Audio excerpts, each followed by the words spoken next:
Today we will learn about the muscular tissue from class 9 biology. So muscular tissue is composed of cells. We know that every tissue is composed of cells.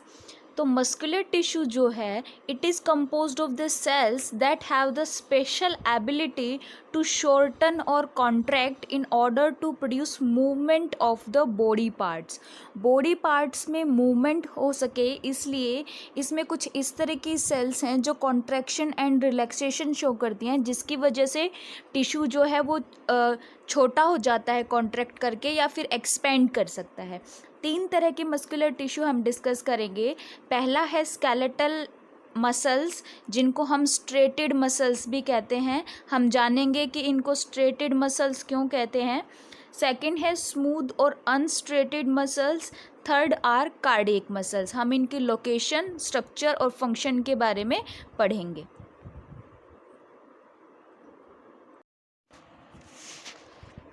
First are skeletal और striated muscles. जैसा कि name suggest कर रहा है, skeletal मतलब these muscles are attach to the skeleton. Skeleton यानी कि हमारा जो बॉडी का एक फ्रेमवर्क है उससे ये मसल्स अटैच रहती हैं and help in its movement.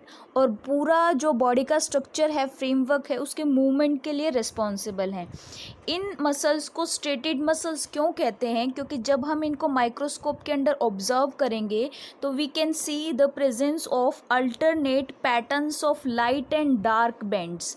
Suppose these are the muscles और हम इनको माइक्रोस्कोप के अंडर ऑब्जर्व कर रहे हैं तो ये कुछ डार्क एरिया, डार्क बैंड्स दिखाई देंगे, ये कुछ लाइट दिखाई देंगे, देन अल्टरनेट डार्क लाइट, इस तरह से बैंड्स दिखाई देंगे जो एक बार कोड की तरह अपीयर होते हैं। इसलिए हम इनको बोल देते हैं कि ये स्ट्रिएटेड मसल्स हैं, यानी कि इनके पास स्ट्रिएशंस प्रेजेंट हैं। ठीक है। These light and dark bands are sarcomeres. Sarcomeres क्या हैं? इन मसल्स की जो सेल्स हैं, उनके बंडल्स हैं, उनके ऊपर एक कवरिंग है। ठीक है, तो that are sarcomeres. These add to the contractility and extensibility of the muscles. और ये सार्कोमियर्स जो हैं इन मसल्स के कॉन्ट्रैक्शन और रिलैक्सेशन को एक एक्स्ट्रा एडवांटेज प्रोवाइड करते हैं। These muscles are voluntary muscles। voluntary होता है which works according to our will। ठीक है, हमारी इच्छा के अनुरूप काम करेंगे। और ये कहाँ कहाँ मिलते हैं? जैसे हमारे लेग्स हैं वहाँ मूवमेंट के लिए, ठीक है, हैंड हैं, आर्म्स हैं, हमारे जो बॉडी पार्ट्स हमारी विल के अकॉर्डिंग मूव करते हैं वहाँ ये हमें मिलेंगे। वॉलंटरी मतलब अकॉर्डिंग टू आवर विल, हमारी इच्छा के अकॉर्डिंग काम करते हैं। दीज आर द स्ट्रेटेड और स्केलेटल मसल्स। दूसरे टाइप के मसल्स हैं जिनमें स्ट्रेशंस प्रेजेंट नहीं होते, यानी कि alternate dark and light bands appear नहीं होते हमें माइक्रोस्कोप के under. That type of muscle cells are called as smooth muscle cells, या उस टिश्यू को स्मूथ मस्कुलर टिश्यू कहेंगे, या फिर अनस्ट्रेटेड मस्कुलर टिश्यू। ये नॉन स्ट्रेटेड हैं, इनवॉलेंट्री हैं। इनवॉलेंट्री क्या है? मतलब हमारा कोई कंट्रोल नहीं है, ये हमारी विल के अकॉर्डिंग काम नहीं करेंगे। They do not work according to our will, हमारी विल के अकॉर्डिंग काम नहीं करेंगे।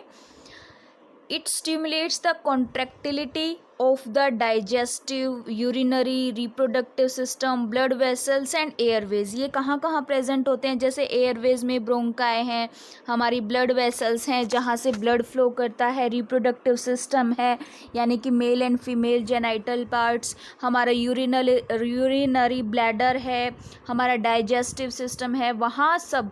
अब ऐसा तो नहीं कि तुमने खाना खा लिया और तुम अगर नहीं चाहते उसको पचाना तो वो डाइजेस्ट नहीं होगा, ऐसा तो नहीं होता ना।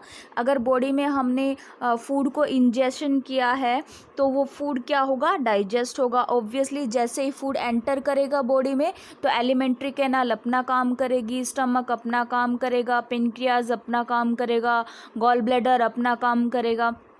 तो उन सब की जो मूवमेंट है it is not according to our will, तो और इन मसल्स को हम इसलिए स्मूथ या अनस्ट्रेटेड मसल्स कहते हैं। कोई स्ट्रेशंस प्रेजेंट नहीं होती और इन सेल्स का शेप जो है वो स्पिंडल होता है। स्पिंडल शेप कुछ इस तरह से होगा कि पॉइंटेड एंड्स होंगे और सेंटर से ये थिक होगा और इनके पास एक सिंगल न्यूक्लियस प्रेजेंट होता है। हम इनका स्ट्रक्चर अभी डिस्कस करने वाले हैं।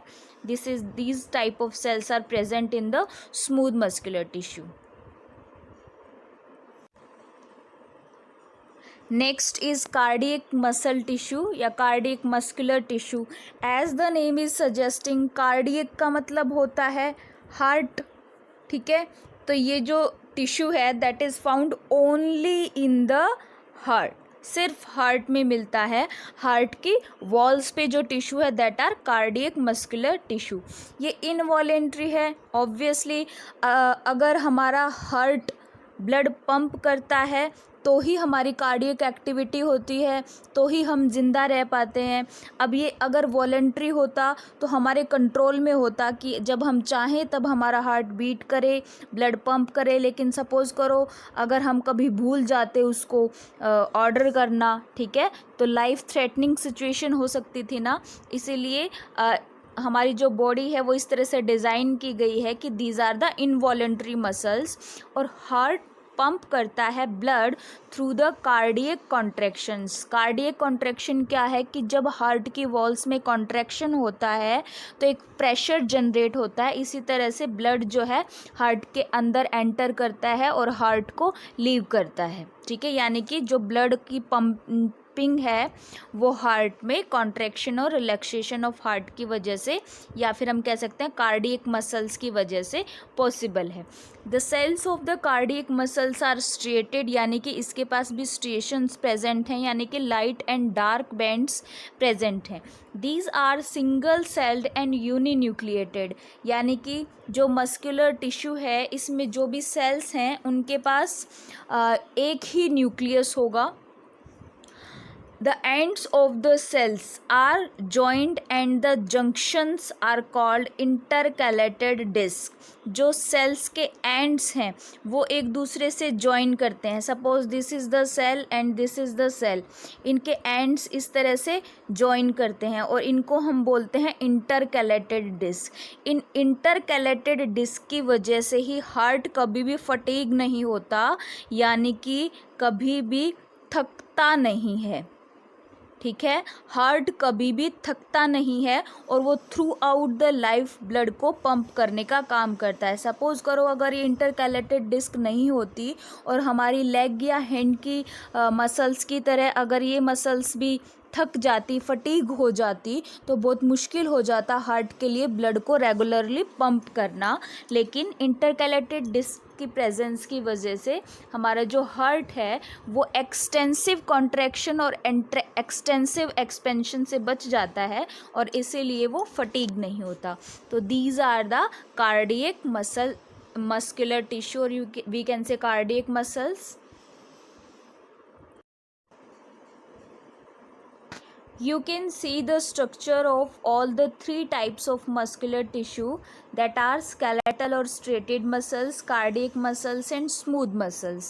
Striated muscles जैसे कि हमने जाना था कि वो आर्म्स, लेग्स, यानी कि जहाँ पर हमारी बॉडी के वो पार्ट जो हमारी वॉलंटरी विल के यानी कि हमारी विल के अकॉर्डिंग काम करने पे मूवमेंट करेंगे, वहाँ कौन सा टिश्यू होगा, स्केलेटल टिश्यू होगा, या हम कह सकते हैं कि स्केलेटल मसल्स होंगे वहाँ पर। यू कैन सी, देखो इस तरह से जो सेल्स प्रेजेंट हैं।